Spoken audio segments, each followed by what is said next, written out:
What's up, everyone?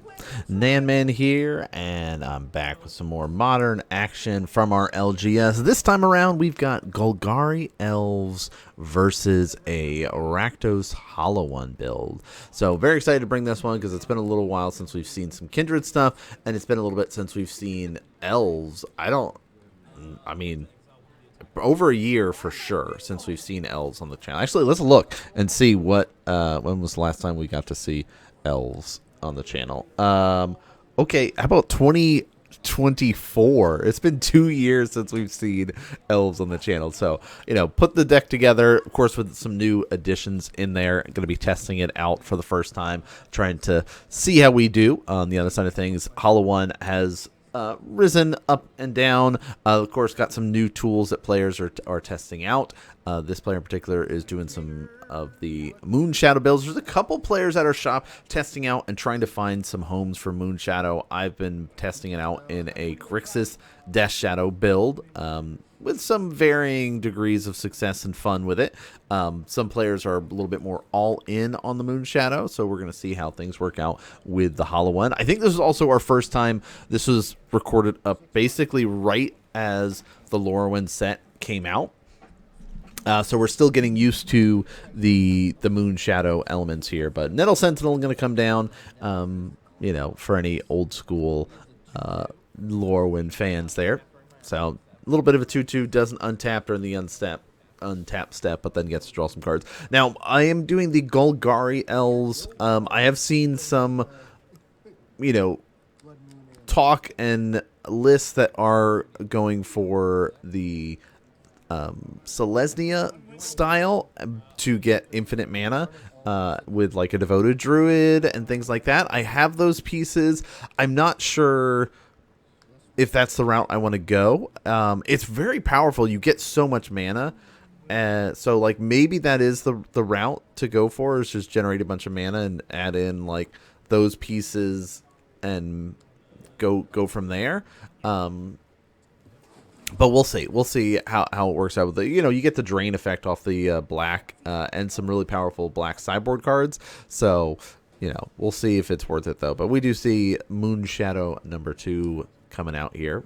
Which art do you like the most? We got to get some more art posts posted up. We've been slacking on that. But a 2/2 coming. We'll see if we're going to offer the trade here. I mean, this could be risky though if the 2/2 comes across, fetch into a Surveil land, and then we get another permanent in there. We could just lose and eat the Nettle Sentinel, but followed up, you get to see some new tools. Of course, some of these elf creatures you are familiar with if you've seen Legacy. They haven't really been in Modern or legal in Modern up until the Modern Horizons 3 got some of these tools printed. But no mana dorks at the moment puts this in a awkward spot here for our elf player here. But their job is to generate a bunch of mana, pump it into an elf, do some overrun abilities, or go into, like, I have a Singleton Craterhoof in the list for, some shenanigans to kind of close the game out. We'll see if that is going to be the case in this match. All right, but there's the Surveil land, so already we're going to see potential for those Moon Shadows. They do have Menace as well, so there is, the evasiveness of them is very powerful. That's why there are some kind of all-in elements that exist where players have kind of trying to find the best way to go about it. Looks like Surveil, any permanents? Yeah, sorry, we got our graveyard a little bit cut off. You can see the end of my playmat is normally... it's nice to see the artist signature there. Alex Dos Diaz is the amazing artist behind my playmat. So if you are interested, go to events. He has these at events. But we keep whatever we've got surveilled up to the top there. So we haven't seen too much of the pieces that go along with the Death Shadow package yet, or sorry, the Hollow One package yet. Right now it's just sort of all right, Moon Shadow. Cool. Now we're starting to see some of the tools, right? It's okay, all right, Arena of Glory, that's kind of leaning one way or the other.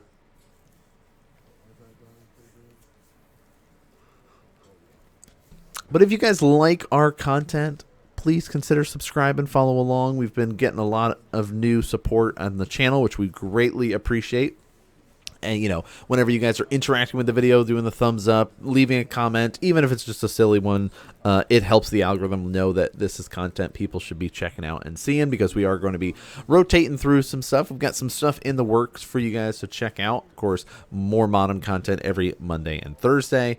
We've got some of our cube-related content over on the short-form video apps over there, like Instagram and TikTok and things like that. Of course, you can see all that there. But also, we've got some other cube stuff we're working on. We have a Pokemon cube we're designing and building, and we've got our first video showcasing that coming out this coming Saturday. So check that out if you guys get a chance. You know, nice way to kind of check out some other cool stuff you can do with Cube. Cube is one of my favorite formats outside of Modern. You know, I, of course, have a lot of Commander decks too, but, like, you know, definitely up there. Now, here's where we see the first little mistake come out from the players. Because it's a learning experience, right? Reading the card explains the card, yes, but also, like, understanding that certain elements don't work the way that we think they do at first, because we see this Goblin Lore going to discard some cards at random, and we're going to pitch these three. Two are permanents, one is not. So we actually accidentally tick down 2 counters on it instead of 1, because the way that it works, right, whenever 1 or more permanents are put into the graveyard from anywhere, or this creature has -1 counters, remove a -1 counters. Not remove 1 for each permanent, because that would be super crazy and super powerful. But it is set up that way. Hollow One falls out for the price of for free. So little bit of elements that we see mistakes, but that's why we also showcase these kind of videos on the channel, to help players learn and kind of learn from mistakes, right? You know, I was in the match, and, you know, even with brand new cards coming out like this, that it's like, oh, wait a minute, that doesn't work that way? Hold on. You know, we got to figure it out there. But nice little, our Hollow One player utilizing the life tracks counter there. Of course, we've got our affiliate code. You guys can check the description, or a little commercial break we do in the middle of our matches here. But how will we be able to get out of this? We've got Elvish Archdruid. Finally got a mana dork, getting us green mana for each elf we control. Currently there are 3, and we'll be able to also buff the team a little bit by an additional +1 power there. But basically trying to set up for the following turn. But will we survive enough with Hollow One as well as 2 of the Moon Shadows? Shocking in down to 13. Yeah, look at that sweet dice too. Our Hollow One player was able to do some little bit of metal crafting of their own there, welding and designing it up. So nice little life track. Orcish Bowmaster is going to come out here. Attempt to shoot this, but 1 damage will be marked on it because it does get the +1 off the elf. So a little bit of element. 1 more damage to the elf to the face, maybe, but this might also, you know. Yeah, so this is a 3/3, this is a 2/2, this is a 2/2. So no additional damage there, I guess. Maybe there were, you know. So the question was asked, do you want to shoot me instead? And it's, no, that's okay. I'm, you know, the 1 point of damage, I already made my target. So that's, you know, one thing that we do at the shop. Sometimes we'll like, hey, can I take this back? Can I do these things slightly differently? You know, as we're learning, that's fine. It is, you know, competitive environment, but we're not quite in the grind for RC circuit, RC season, which does take place in April, the shift, so there is that element. But yeah, big aggressive turn here. Hobgoblin coming out with a little bit of flying and haste. No other cards were discarded, so it doesn't get the boost here, but still, what do we got here? Yeah, big hits, dropping the elf player to 3. So they have, basically it says you have to win on this turn. All right, turn 4, which is the key turn for Modern, but will it be enough? Let's see. Another forest coming out here. 3 7 mana available, essentially at the moment in time. 3 mana going into Azuri. So we talked about dumping your mana as an elf player. This is the way to do it here. So you have to do 5 to do the overrun. course, Overrun reference to the card itself, but +3/+3 and trample. So there are 2 blockers with 1 toughness, so you got to be able to deal 15 damage in a turn. Can we do it here? We get 4 green mana right now, 5 off of the forest. Is that a... I mean, really need to get some more elves out here. Let's see. That is 5 damage. 6 damage is 11. It's close. It's going to be close. So we're sitting here doing the math. Maybe we should do some of those posts. It's like, here's the math. Players are at 13. Here's the hand. Can you kill them? So we're going to generate 4 green mana here because we got 4 elves. And we're going to be returning this forest to the hand. Untap this elf. There's 5. Dump it into Azuri. So they do get +3 in trample. So there's 5, 10, right?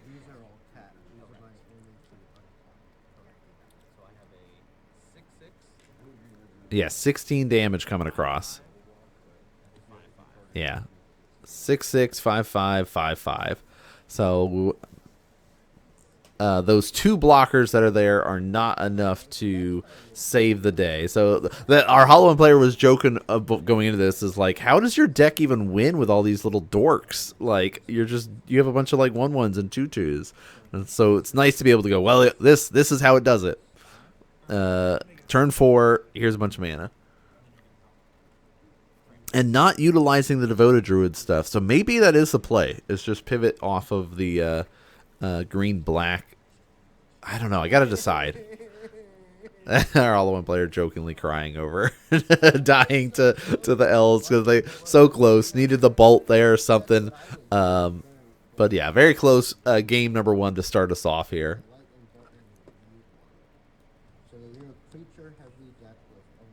Now we can get into sideboard and options. You see some Heroic Interventions, some Shaper Sanctuary, maybe debated about coming in here, as we get to see a little glimpse of sideboard stuff, which you don't normally see. It's nice we get to see a little bit of that, what players are grabbing. Trying to keep some of that in for y'all. A lot of Fatal Pushes grabbed, though. We're interrupting our gameplay to let you know about our new affiliate with NerdGear. nerdgear.gg/nanman will take you directly to the website, and as you can see, they've got a bunch of awesome gaming accessories from playmats, life counters with the life tracks, playmat holders, and more. So make sure you do some browsing on the site, find some goodies, and then use the code NGNanman for 5% off your entire order. But let's get back to our gameplay. All right, don't forget, there are custom playmats you can be able to order, the life tracks, the rock guard sleeves. Right now, there is a bit of a sale, depending on when you're viewing this. You can get like 3 sleeves, get 1 free. There's 15% off the Commander Essential Kit, 15% off the Playmat Sanctuary, and also if you use our code NGNanman, you get 5% off. I was actually looking about picking up those Commander Shields. They have a little 5-pack, so you can help protect your commanders just a little bit more there. So also +1 counters, -1 counters, those are available as well in multiple colors. So if you're checking those out, highly recommend doing that, as well as like playmat tubes and other kinds of goodies that are there. But let's get into game number 2 here and see how things work out as these players. We see quite a bit of life getting shredded here as our Hollow One player is dumping their hand and getting ready to drop a turn 1 Hollow One. Now that's the kind of play you love to see if you're playing this type of deck. Now I'm not currently on the Rakdos version or the Mardu version. I am doing the Boros version, so I can run Flage in mine. I decided that that's the type of Hollow One. I wanted a Hollow One deck because the deck is can be fun to pilot, but it can be a little bit clunky in some aspects of it there. So We'll see. A turn 1 Hollow One, though, is really nice. And you see there is a Detective's Phoenix that also got pitched in there. So we're going to do some collecting of evidence. Of course, making sure we keep that Faithless Looting in our graveyard to flash that back later. Yeah, so collecting evidence 6. Get rid of these 2. Ooh, 6/6 flying haste artifact. Enchantment powerhouse there. That's a pretty good turn 2 hit. Yeah. All right. What will our elf player be able to put together here in game number 2? Right now, not getting a Mystic or a Llanowar elf or nothing on turn 1 makes this even tougher. Pendle Haven. Hey, there's the Elvis Mystic showing up there. I like that, you know, secret lair art there. I did not pick any of those up, but just seeing that when I was looking through like some of the art we've got, and I was like, oh, that's a cool Elvish Mystic art. I don't know. Do players prefer to see the art on screen that matches the cards, or just as long as the card itself is the card represented, you guys don't really care? I don't know. I like just being like, yeah, I like this art, so I'm going to show off this art, or I'm going to do a variety of different arts and rotate through. I mean, we keep doing the votes, right? You know, on what art people like and don't like. Speaking of which, we got to get some more. I guess we haven't had one up in about a week. The last one we did was talking about Emrakul, which Emrakul you liked. So we're going to have to go back through and start finding some cool art for people to be able to vote on. As I always enjoy seeing people's responses and their comments on which ones they like and don't like. But yeah, you know, make sure you guys are engaging with the channel as much as you can. There's much cool stuff that we've got to show you guys here. Of course, if you know, we keep talking about all the good content we've got. We of course still have more games of the 4 seasons that we're going to do a commentary for. Do better about our volumes because I know we get into it. I have 2 different recording programs that I use on the channel, and depending on which one I use, I've got the volume set up at different levels, and then I just, you know, I dropped the ball in our last episode with the Metalcraft for Jeskai Blink there, but, you know, I think we've got some Affinity coming up to be able to enjoy, as well as some other good stuff, but we've got some cool matches, of course, from our LGS to also showcase off. We've got some players building up and playing and piloting some new brews, like some mono black reanimator strategies. We've got a new twist on Indomitable Creativity. So some pretty cool stuff we're working with here. So, but yeah, let's get back into this one there. The Hollow One is still setting up for quite a bit of damage. The Elvish Mystic tried to come out, which is immediately met with a fatal push here. So now we're going to kind of get into it and see, is there more power behind all this? Burning Inquiry could cause a lot of problems. Draw 3, discard 3 at random. So both players will get to do that, unlike the Goblin lore that only has yourself draw and discard. And then we like to lay them out, let the players choose.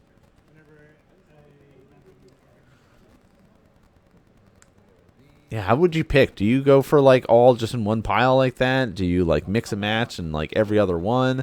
What do we lose here? Oh, 3 creatures and a Hollow One. Nice. Okay. The Mako, Hollow One, and the Moon Shadow. And then, yeah, get rid of those top 3 there. Oh, that is a really tough one. All right, so we get to see a little bit of the reason black is in there with the, of course, draining elf that drains based off of the number of elves on the battlefield. You know, that's, oh, Nethergoyf coming up. But really the big loss there is the Collected Company going. You know, that's a great way to come back into a game, find resources and ways to kind of disrupt your opponent or like play the catch-up mode there. So that is a little tough thing. Oh, I forgot. The other reason that we run black is Tyvar. We haven't seen him yet, but the Planeswalker that makes it so we can activate abilities of creatures as though they had haste, helps us like turn our Elvish Archdruids and stuff like that, or Priest of Titania into like ramp things. But maybe we do keep black and just go Abzan, get rid of Shaman of the Pack, or at least maybe move it to the board, and I don't know, go for a Devoted Druid edition. I'm not. It's like hard to know. Like I got a couple one ofs, right? I've got Eldamri in here as a nice little one of. I've got one Formidable Speaker. I feel like that has to stay. We can't get rid of that. I guess I can get rid of Nettle Sentinels. Shave on some Nettle Sentinels Heritage Druid for this.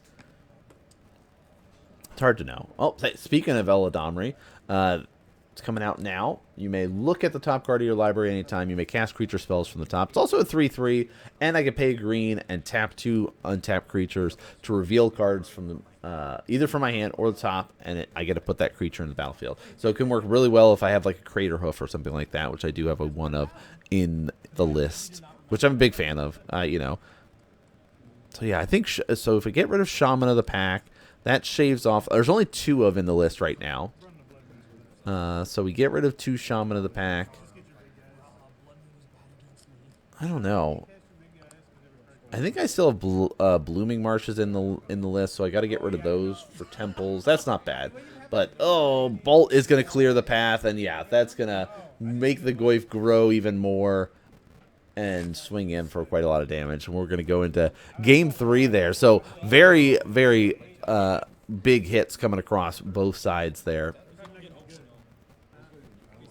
So game 1, Elves won on turn 4. Game number 2, our Hollow One player was able to kind of piece together a lot of really powerful tools very quickly to sort of run away with the game and had the removal to kind of deal with any elves on the battlefield. And that's a reason why you'll see a lot of elf players utilizing cards like Heroic Intervention and things like that to kind of help them out as they get in here. But Pendelhaven and a non-elf with our Wirewood Symbiote, even though it hangs out with elves because of the nice little synergy there. So return an elf you control to its owner's hand and untap target creature. Activate only once each turn.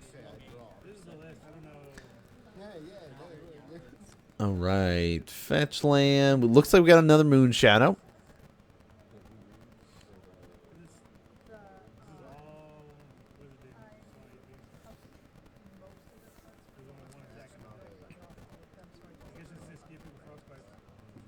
Yeah, looking through our tools and pieces. Also debating maybe, like you see, kind of the basic land sort of debated about here for a minute, because it's like, okay, do we care about this? Does Blood Moon type effect really matter in this matchup? Maybe not. So once like some elves are down, you get enough ramp that it doesn't actually make it much of a difference there. So.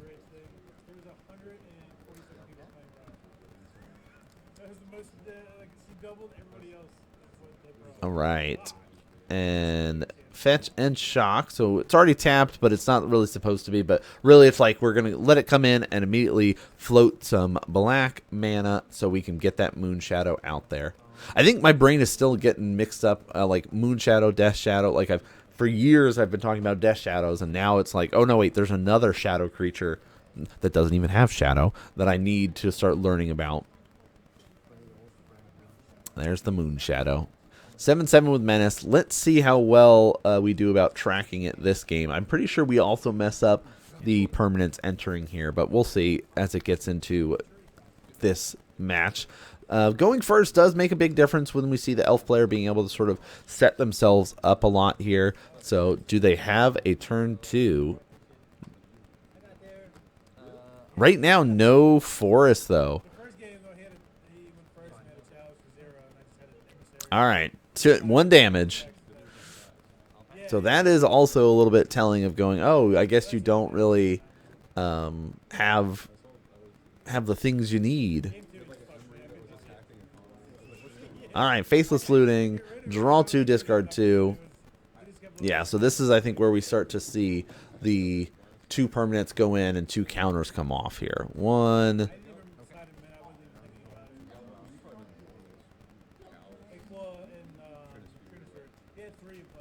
But the Ox going to the graveyard there is really nice. and Marauding Mako. So yeah, 2 permanents. It's the same effect, so only 1 counter would leave here. Now if you go, all right, Faceless Looting, drop 2 permanents, that counts as 1, and then I fetch, that counts as another 1, then I cycle a Street Wraith, right? There's ways to be able to easily get through it, but you know, we're just seeing that sort of slight increase here in this match.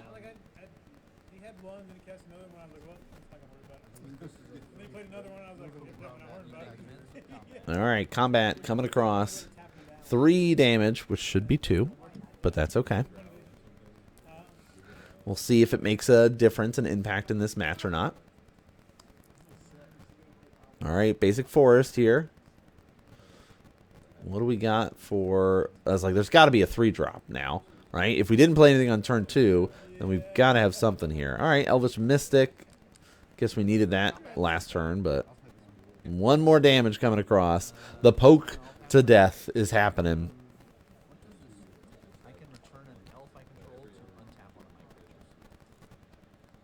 All right, confirming about Wirewood Symbiote. I almost had one. I almost had one against John, and I was sitting there counting it, and I was like, 5. Nope, 5. Okay. Yeah. It just goes off. Yeah.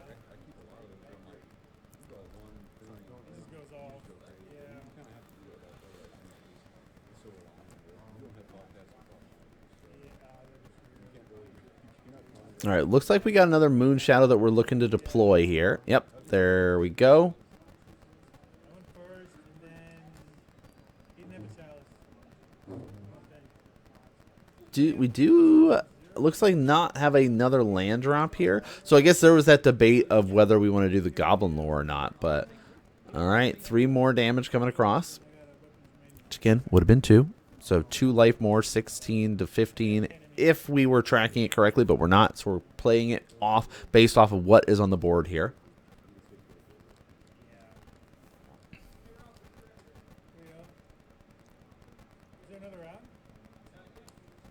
All right, there's our Elvish Arc Druid here. Not tapping the Pendelhaven here, just in case maybe there's, you know, something annoying that we want to try to save. I guess it doesn't really matter, though, because we're giving +1. So all of these 1/1 creatures are no longer in range of the Pendelhaven, essentially, because you have to target a specific 1/1 creature.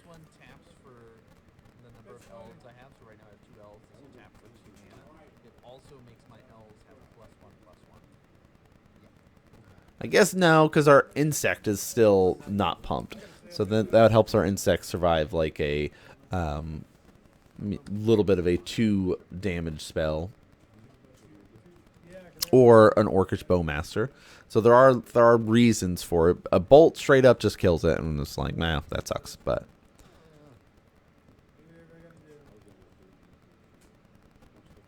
all right, we did get a land.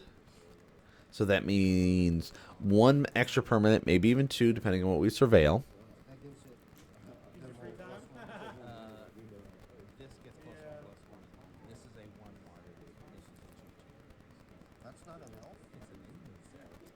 That's not an elf. No, that's an insect. Can't you see the insect there? No, that's the joke. I mean, even the art that is there is much different than the other Wirewood Symbiote art, because the other one there's an elf with this insect on his shoulder. All right, but we see a Bitter Triumph discarding the Hollow One here, and we get a response to the target. Using the Wirewood Symbiote to return an elf. So we'll return this and untap our Elvish Mystic, and that helps us be able to protect our Elvish Archdruid. But we do get to have the Moon Shadows decrease here, their counters getting stronger and stronger.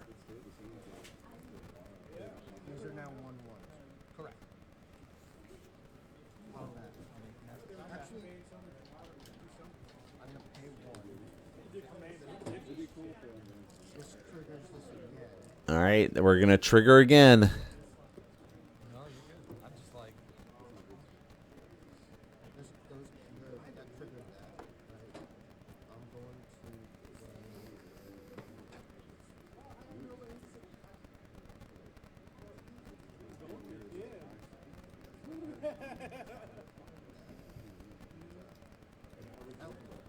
Do we get the Surveil Land? No. No Surveil Land there. I was wondering if we would.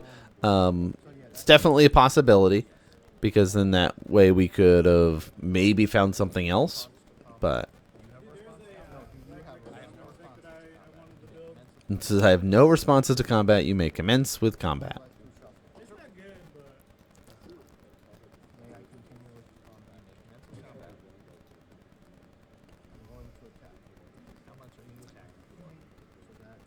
oh really?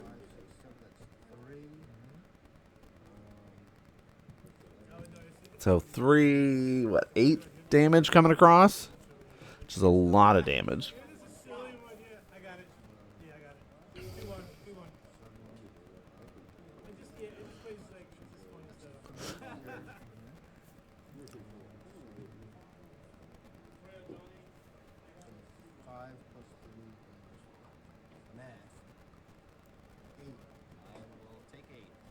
Oh, big hits. Taking 8 off of there. Dropping to 6. The other thing is, like, these are menace creatures, so that is a bit of a struggle and challenge to try to navigate and work through. All right, turn 4 was the big turn for Elves last time, and they need a lot of help to kind of come back into this game right now. 4 mana available. Is it enough? No hasty effects on any Archdruids. Maybe get up to 5 here. We'll see. Okay. Priest of Titania is pretty nice.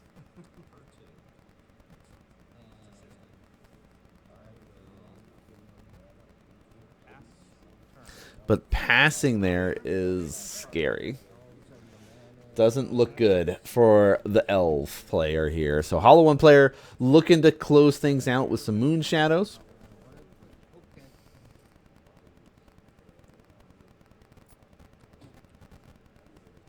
All right.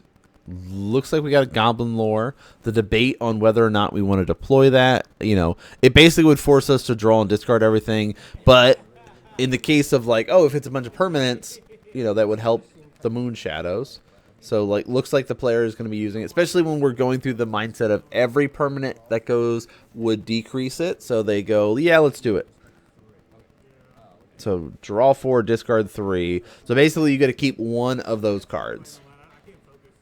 So 1, 2, 3, and 4. Well, not that many permanents. I think there's only 2 in there, so... Oh, 50-50 chance. Let's see it. Let's see it.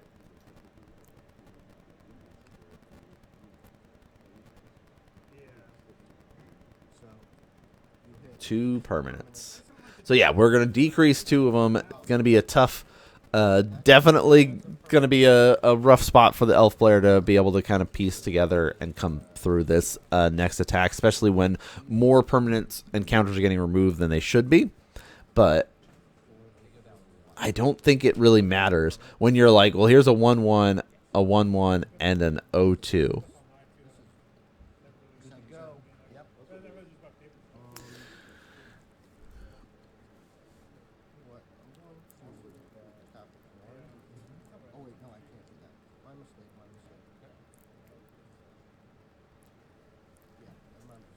All right.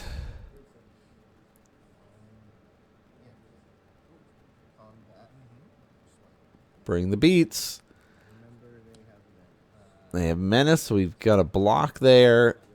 Take 4. But we've got a heroic intervention. Permanent control again. Hexproof and indestructible until the end of turn. So we'll be able to absorb that hit, take the other hit, drop to 2. Our Hollow One player says, I need a Tarfire or a Bolt, and I'm taking you out. All right, basic forest. Also says, do you want to concede? Never give up, never surrender. That's the rule. If you've got cards to play, play the cards, see what pops up here. So right now we've got 3 elves, 4 mana available this turn. 5 mana, I guess there's also the Elvis Mystic.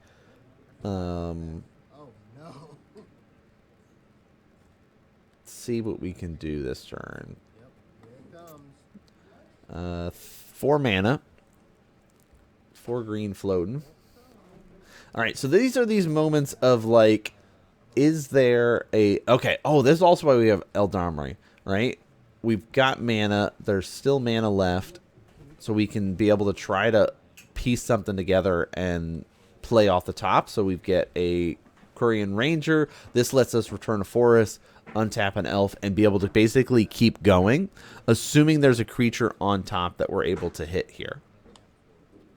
So tap the Mystic, get a green, return the Elvish Mystic, which... Turn this forest instead of the Mystic. Untap this. Counting up the elves again. Still 1 green floating.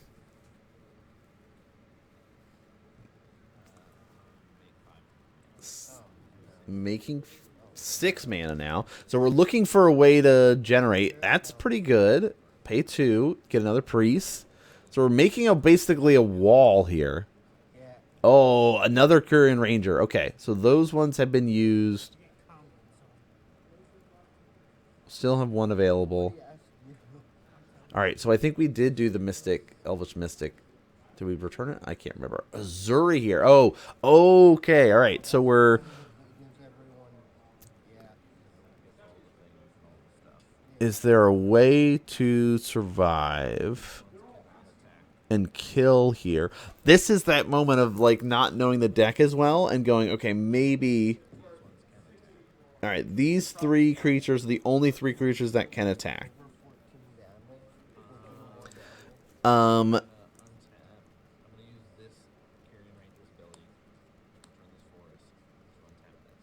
Untap this. We've used all of the Ranger's abilities. 8 green mana.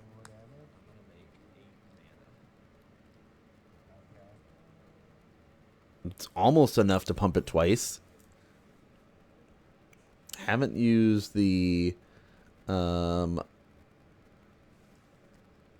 we have not used our insect, it looks like, yet.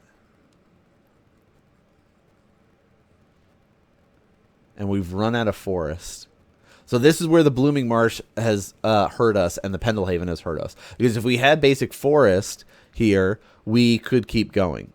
Because we could return the Quirion Ranger utilizing our insect to be able to like keep up the chain. Looks like whatever's on top is now stopping us, and Eldamri doesn't have haste, and it is a tap ability. All right, still mathing through it. Is there a way out of here? Maybe. Is there enough damage to get our opponent? I think it was also like, if we had not have tapped our Elvish Mystic, I feel like we had to, but I can't quite remember now. Every time we get to this moment, and I'm like, oh, was there a moment where we didn't have to do the Elvish Mystic?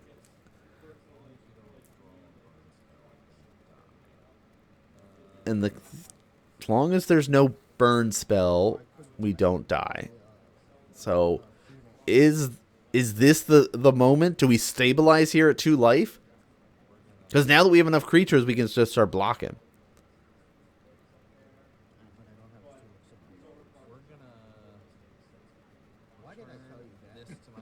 All right, return this. Untap this. That was right. Okay, I found the line, but then it goes, I don't have a forest, so I can't keep going. Play this Ranger. This game is exciting. Our game was more... I mean, it was like... But then the ending was just... There's nothing wrong with that. Yeah, it's like if we had the Elvish Mystic untapped, right? Because now we've got How'd you do that? 15 mana. And so if we had the Mystic, we kill. It's like I feel like there might have been a spot where we could have not tapped the Elvish Mystic. or untap the Elvish Mystic in another way, but maybe not. So 3, 6, 9, 10 damage. I think there was. I don't know. I think that's also why I like the elf deck, like these little elf ball moments like this, where you're like, I had nothing on the start of this turn, like 2 creatures. Actually 3. We had 3 creatures, and then we snowballed into all of this. Yeah, 10 damage. All right. Is there going to be a burn spell off the top? It's not a right. That's the only right. Oh, I know. Right? Should we know? I don't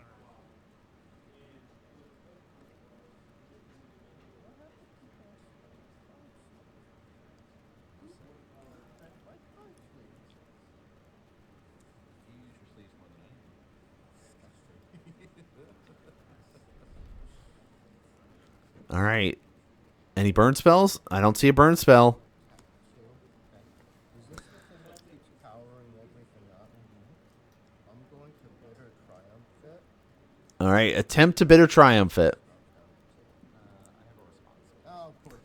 But because the way that the Wirewood Symbiote works is that we can return an elf to our hand, activate it only once each turn.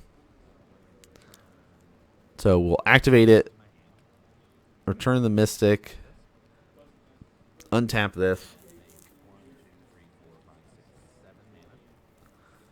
make 7 mana, because I also misread Azuri here and regenerate it, but it says regenerate another target elf, so math is, we could have just returned Azuri to our hand here, but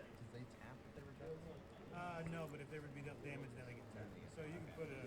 You can I'm regenerate gonna it. 1, 2, 3, 4, 5, 6, 7. I'm gonna regenerate all the other elves. regenerate all the other elves now. So Azuri dies here. All right. But we now have basically able to absorb whatever blocks come through. This goes to there. I'm going to tap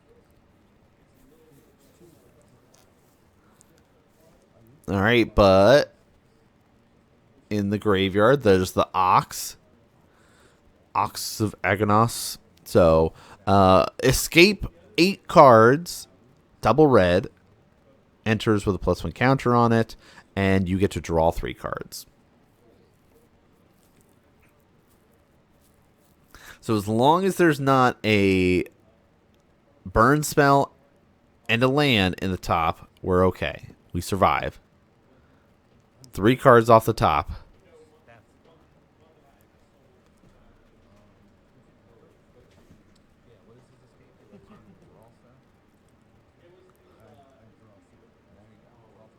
All right, here's the 3. Bolt, Mako, Oh my god. and a land. I didn't play I didn't play Oh, did I? Okay. I'm gonna play Arena Void. there's the arena. Enters untapped because we've got a mountain, and that's all we need because there's the bolt. Clear. Ooh. You shouldn't have What's in your hand? you shouldn't have told What a game. What a game there to wrap it up. Very exciting. A little bit of mistakes here and there from both players, but that's part of the fun, right? We got to see the exciting climax of will we, won't we be able to survive here? And maybe there was a little bit of slight damage difference, but the way that we were tracking it in person all worked out in the end. So there definitely was a moment, though, it felt like, where maybe I shouldn't have tapped that Elvis Mystic.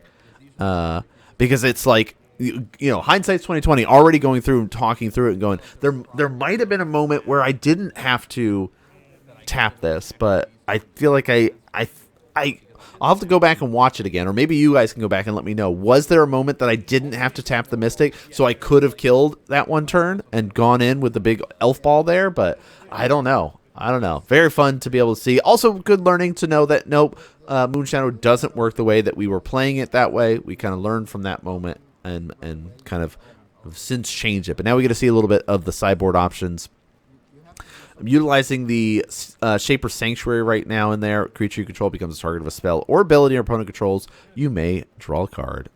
A little bit of life gain, a little bit of heroic intervention here, as well as we've got 2 collected companies in the board there. So, like seeing all these fatal pushes. Of course, a lot of removal out of our Hollow One player, as we're kind of showing, as you might be able to expect there. But I hope you guys enjoyed this one. Let me know what you guys think. Let me know if there's other decks you want to see featured on the channel. We had a nice little long grindy one with Hollow One versus Elves. But that's going to do it for us here today. Thanks so much for tuning in and watching, y'all. Make sure you check out our video coming out on Saturday, and we'll see you all next game.